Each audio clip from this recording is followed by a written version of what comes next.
धर्म या धर्म के नाम पर पैसों का बहुत बड़ा धंधा। हम ये बात इसलिए कह रहे हैं क्योंकि सारण में जो शक्ति पीठ है जिसका नाम अंबिका भवानी का मंदिर है, आमी में जो स्थित है, वहाँ पर अगर आप जाते हैं और आपकी इच्छा है कि आप जा कर के माता को भोग लगाएं, प्रसाद चढ़ाएं, तो आपको सबसे पहले अपना जेब टटोलना होगा। और जेब में अगर आपके पास 50 रुपया से कम पैसा है या 50 रुपये से कम रुपए हैं तो आपको भोग लगाने नहीं दिया जाएगा।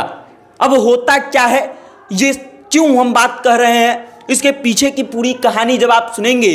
तो आपको लगेगा कि धर्म के नाम पर लोगों को कितना मूर्ख बनाया जा रहा है, लोगों को कितना उनकी आस्था के साथ खिलवाड़ किया जा रहा है। और ये खिलवाड़ करने वाले लोग कौन हैं, इनको किसकी सहायता मिली हुई है और किसके सहयोग से ये लोग ये बड़ा कांड कर रहे हैं।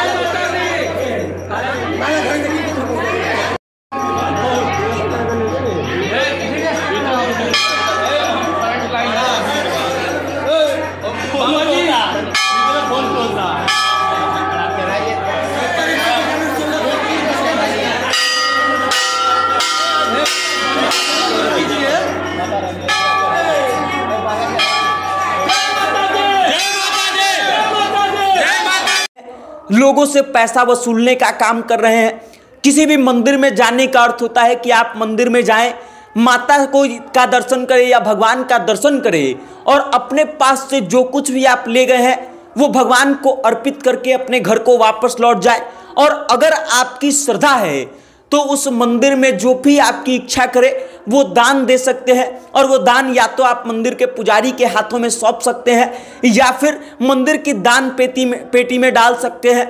अंबिका भवानी में आज से पहले हम कितनी बार जा चुके हैं और वहाँ पर आज से पहले हमको एक भी बार ऐसा देखने या सुनने को नहीं मिला था कि जिस व्यक्ति के पास पैसा नहीं है वो व्यक्ति दर्शन नहीं कर सकता है, जिस व्यक्ति के पास पैसा नहीं है वो व्यक्ति जाकर के भगवान को प्रसाद अर्पण नहीं कर सकता है। सबसे पहले आप समझिए कि माता अंबिका भवानी का दर्शन करने जब हम गए तो आज महाशिवरात्रि का दिन है। दोस्तों के साथ हमारा प्लान बन चुका था और हम लोग निकले सुबह लगभग 9 बजे के आसपास। यहाँ से निकले लगभग 10 बजे के आसपास हम लोग घाट पे पहुंचे, स्नान किए, प्रसाद लिए और प्रसाद लेकर के सीधे पहुंचे हम लोग मंदिर में। मंदिर में भीड़ इतनी ज्यादा थी कि पैर रखने तक की जगह नहीं थी। चारों तरफ माता का जयकारा सुनाई दे रहा था। लाइन बहुत धीरे धीरे आगे बढ़ रही थी क्योंकि भीड़ इतनी ज्यादा थी कि अगर तेजी की जाती तो बहुत सारे लोगों को दिक्कत हो सकता था और इस कारण से लाइन बहुत धीरे धीरे आगे बढ़ रही थी। हमको इस बात को लेकर के बड़ा कौतूहल हुआ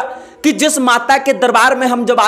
पहले आते थे तो 5 से 10 मिनट में पूजा अर्चना करके बाहर निकल जाते थे, वहां पर हम पिछले आधे घंटे से लाइन में खड़ा हैं और लगभग वहीं के वहीं खड़े हैं जहां पर हम खड़े थे। उसके बाद हमको अंदर से जिज्ञासा हुआ कि आखिर ऐसा क्या हो रहा है इस बार क्या बदलाव आ गया है जिसके कारण लोगों को पूजा करने में इतना ज्यादा समय लग रहा है। जब हमारा नंबर आया तो हमारे साथ जो मित्र पहुंचे थे उसमें से 2 मित्र ऐसे थे जो वास्तव में ब्राह्मण है और ब्राह्मण सक्रिय रूप से है, मतलब पूजा पाठ करवाने का काम करते हैं। हम लोग 7-8 मित्रों के साथ जो गए थे उनमें एक मित्र था जो ब्राह्मण धर्म का था, ब्राह्मण जाति से था। उसी के पास जो है पूजा का पूरा सामान था और हमने उसी के जिम्मे सौंप दिया था कि तुम ही पूजा कर लेना,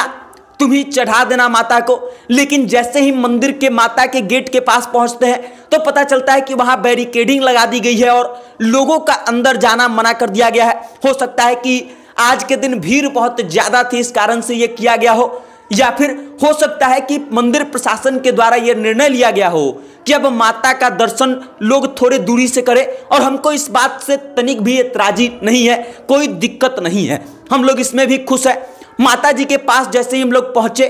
पुजारी जो अंदर, पंडा जो अंदर खड़े थे, माफ कीजिएगा पुजारी कहना शायद ठीक नहीं होगा, जो अंदर पंडा थे उन्होंने हमारे हाथ से प्रसाद लिया और जैसे ही प्रसाद लिया वैसे ही ठीक तुरंत वापस कर दिया। हमने पूछा कि आपने माता को चढ़ाया क्यों नहीं,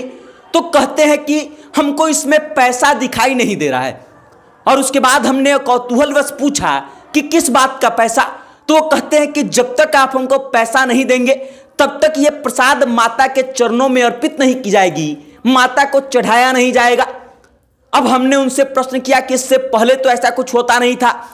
तो फिर जो पंडा महोदय थे वो कहते हैं कि देना है तो दीजिए और नहीं तो आगे बढ़िए, लाइन बहुत लंबी है। उसके बाद हम वहां से बाहर निकले और बाहर निकल के थोड़ा सा रुक गए। रुकने के बाद हमने कई वीडियो बनाया जिसमें देखा कई लोगों का प्रसाद हाथों हाथ पंडित जी इसलिए वापस कर दे रहे थे क्योंकि उनके पास पैसे नहीं थे और पंडित जी बिना पैसे के माता के ऊपर प्रसाद चढ़ाने से साफ साफ इनकार कर दे रहे थे। अब हमको इस बात से कोई दिक्कत नहीं है कि कोई व्यक्ति आए और आकर के अपने मन से 10 रुपया का दान कर दे, 11 रुपया का दान कर दे, 1100 रुपया का दान कर दे या फिर 51,000, 51 लाख या 51 करोड़ का दान कर दे। लेकिन हमको एतराज इस बात से है, हमको दिक्कत इस बात से है कि पंडा जी जो पैसा न रहने के कारण प्रसाद वापस कर दे रहे थे, आखिर उनके पास इस बात का हक किसने दिया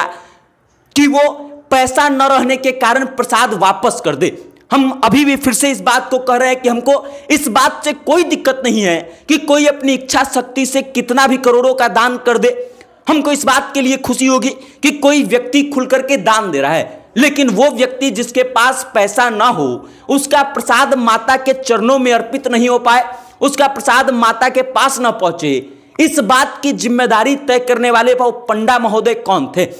हम आपको वीडियो लगा करके दिखा चुके हैं कि कैसे उसमें पैसों का डिमांड किया जा रहा है और जिसके पास कैश पैसे नहीं हैं उनके लिए पंडा महोदय जो है वो QR कोड लेकर के खड़े हैं, अपना मोबाइल तुरंत आगे बढ़ा दे रहे हैं कि QR कोड स्कैन कीजिए और इस पर 251 रुपया कम से कम डालिए। बहुत सारे लोगों का फोन हाथ में पंडा जी ले रहे हैं, उसके बाद उसमें बजाते अपना नंबर डाल रहे हैं और 251 राशि डालने के बाद आगे बढ़ा करके 251 डालने के बाद सीधा पिन इंटर करने के लिए व्यक्ति के हाथों में सौंपा जा रहा है। मतलब अगर आप अपना मोबाइल देते हैं तो आप 251 रुपया ही पेमेंट करेंगे, ये बात तय है, या फिर उस पेमेंट को कैंसिल करके आप वापस चले जाएंगे, ये हो सकता है। अब पंडित जी जो कैश में पैसे दे रहे थे लोग पंडित जी को, या फिर जो पंडित जी पैसा मांग रहे थे वो 50 रुपया से कम में किसी का भोग लगाने के लिए तैयार ही नहीं थे। एक व्यक्ति हमारे सामने 11 रुपया देता है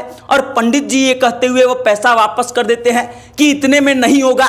कम से कम 50 रुपया लाइए। और ये कहानी अंबिका भवानी मंदिर का है, वो अंबिका भवानी मंदिर जो सारण का इकलौता शक्तिपीठ है और वहां के पंडों की यह हालत है कि जिसके पास पैसा नहीं है वो भोग तक नहीं लगा सकता है। और अब इस बात को किसी विशेष जाति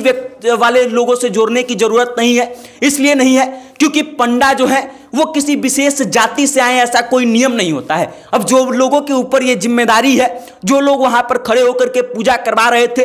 उन लोगों को यह तय करना चाहिए कि आखिर जिसके पास पैसा नहीं है उसका भोग कैसे लगेगा और उन लोगों पर मंदिर प्रशासन क्या कार्रवाई करती है, यह भी सोचने वाली बात होगी।